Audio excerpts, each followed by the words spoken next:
What's going on, everyone? I am officially back in video form. I'm recording using my webcam, and I'm recording the audio with my Blue Yeti mic.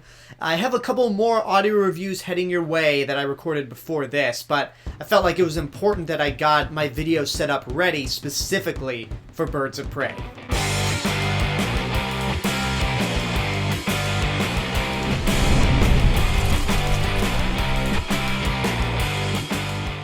And with that being said, hey everyone, it's Alexander, the real Mr. Robinson, and this is my review for Birds of Prey and the fantabulous emancipation of one Harley Quinn. This is the 8th film in the DC Extended Universe and takes place sometime after Suicide Squad, where Harley Quinn and the Joker, not appearing in this movie, have officially broken up, and Harley Quinn announces it in the most public way possible by running a truck into a chemical factory.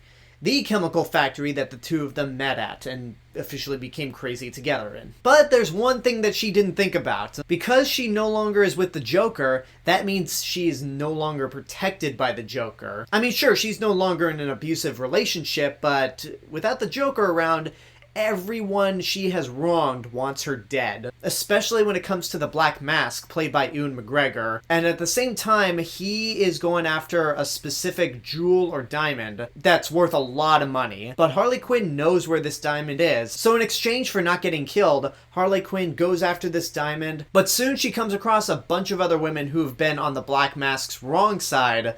And so they all have to team up. And that's the movie. The DC Extended Universe has actually gotten a lot better with their more recent movies. Even with something as mediocre as Aquaman, I would still watch that any day above their first 3 movies. Man of Steel, Batman vs. Superman, and Suicide Squad. And speaking of which, I don't hate Suicide Squad. It's not a good movie, and I will never ever defend it as long as I live. It's just, for me, Batman vs. Superman was so much worse that I watched Suicide Squad and went, look, I'm not mad, so this is nothing by comparison. But one of the big standouts of that movie was Harley Quinn, played by Margot Robbie. To be honest, I did not buy her as Harley Quinn in that first movie. And it was mainly because of her inconsistent performance. The accent kept going in and out. I didn't feel like she was crazy enough to be Harley Quinn. And by the end of the movie, she actually got more sane than more crazy, which I don't think should be possible. So with Birds of Prey being announced, I just wasn't entirely on board with it because of its connection to Suicide Squad. And plus the trailers for this movie didn't really sell me either because A, they just looked a little tacky, and B, it sold me with the idea that this was going to be a Harley Quinn solo movie. I'll get back to that aspect a little later, but in terms of the actual movie itself, it's great. Yeah, not even good, it's great. The best thing that can come out of this movie is the fact that I am officially sold on Margot Robbie as Harley Quinn. And for those of you who don't know, this character did appear in Batman the Animated Series, not the original comics. And Margot Robbie in this movie officially captures the spirit of Harley Quinn. And what I also love about this movie is that this is the first time, for me, I've seen Harley Quinn without the Joker and as her own independent character.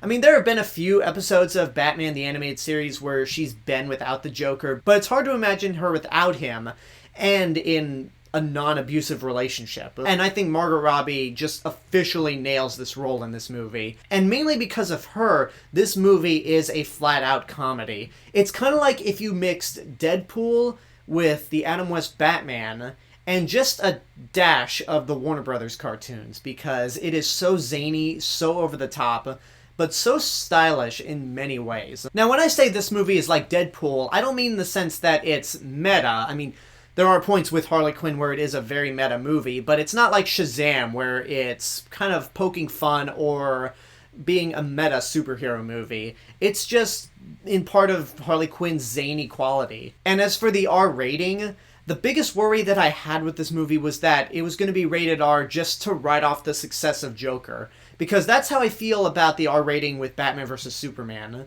That movie had no reason to be rated R, and it was announced after Deadpool became a hit, so I was worried that DC was just reacting to Deadpool's success. But with Birds of Prey, there's a damn good reason why this movie's rated R. I mean, several. For one, it's more violent. Second, it allows the characters to curse more often, which lends itself to the film's humor. But the third and most important reason why this movie is rated R is that it allows Harley Quinn to stay a villain. They don't try to soften her up or make her an anti-hero. They still establish in this movie that she is a criminal, she's psychotic, and she's never going to change. Even without the Joker, she is still who she is, and that I really appreciate. Because I feel like a lot of superhero movies that focus on the villain that are rated PG-13 could learn something from Birds of Prey and go R.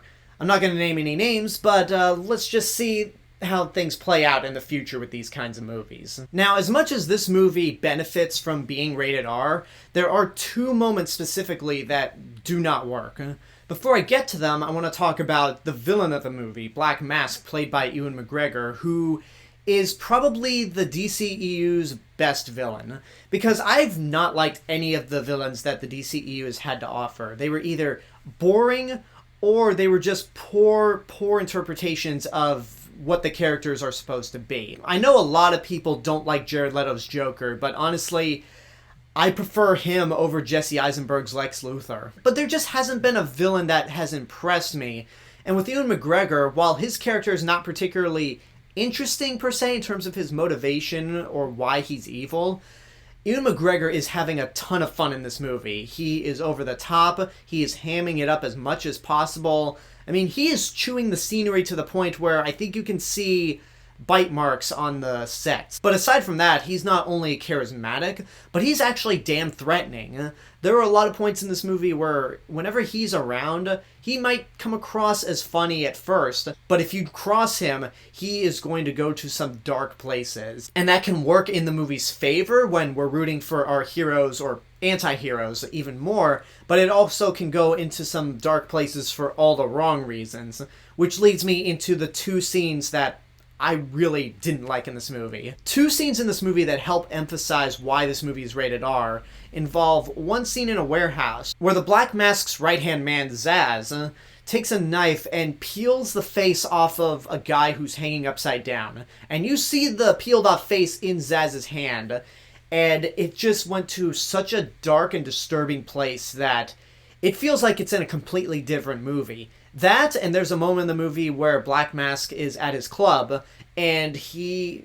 You know what? I can't go into it. I'll just say right now, it's not violent, but it's a very disturbing scene considering what the big theme of this movie is with its main characters. And those two scenes feel like they belong in Todd Phillips' Joker, except they actually make the violence and disturbing moments in Joker feel like Sesame Street by comparison. And then one more issue I had with the movie, and this is probably going to be a make it or break it for some people. You notice I haven't talked about the actual Birds of Prey? Well, that's because they're hardly in the movie. This is mostly a Harley Quinn solo movie, which the trailers kind of sell you on right off the bat. And look, the Harley Quinn stuff is really good as well, and I'm at a point where movies shouldn't cater to audience expectations. Just make a good movie, and I'll be okay with it. But for a movie being called Birds of Prey, everyone else here gets the Hawkeye treatment without the mind control. It's like if you took the first Avengers, but the main focus of the movie was on Tony Stark, and everyone else was pretty much a background character. I'm really disappointed that there wasn't any more time spent with these other characters, particularly with Black Canary and Huntress. Black Canary is played by Jurnee Smollett-Bell in this movie, and I think she's good in the role, and she probably gets the most development out of all the supporting characters. But even then, I wish there was more time spent with her. And then when it comes to Mary Elizabeth Winstead as Huntress, there's a point in this movie where she first appears, and then she completely disappears throughout the entire middle, pops back up, and we're given this entire backstory on who she is and what her motivation is. And I will say this, though, even though Mary Elizabeth Winstead is in the movie the least out of the Birds of Prey, what they do with her once she actually shows up, I love. Not only is she the coolest character of the bunch, but she has some really funny moments throughout, and I won't tell you exactly how these funny moments play out, but given how they set up her character and what happens during those scenes, it made me laugh. She actually ended up being my favorite character in the movie, next to Harley Quinn herself. As for Rosie Perez as Renee Montoya, I just found her to be a generic cop character, nothing too special. And then the girl that played Cassandra Cain reminded me a lot of Russell from Deadpool 2, except maybe not as obnoxious. But I just felt like she was more of a plot device than an actual character. She's pretty much Newt when you get right down to it, where she's not really an interesting character, but she's beneficial to the plot and to Harley Quinn herself. So those are my criticisms, and despite the fact that they sound like major criticisms, I think this movie's a ton of fun. It's stylish, the performances are great, it's full of energy, the fight choreography is really great and very well done. The production design is outstanding, especially when we get to the end of the movie and the big climax there. It's a ton of fun to watch, and it's really bumming me out that this movie is not making the money that it should be making. Maybe it's because everyone had a bad taste of Suicide Squad in their mouth. That could be a big possibility, but I hope this movie at least stays around long enough to just keep making money.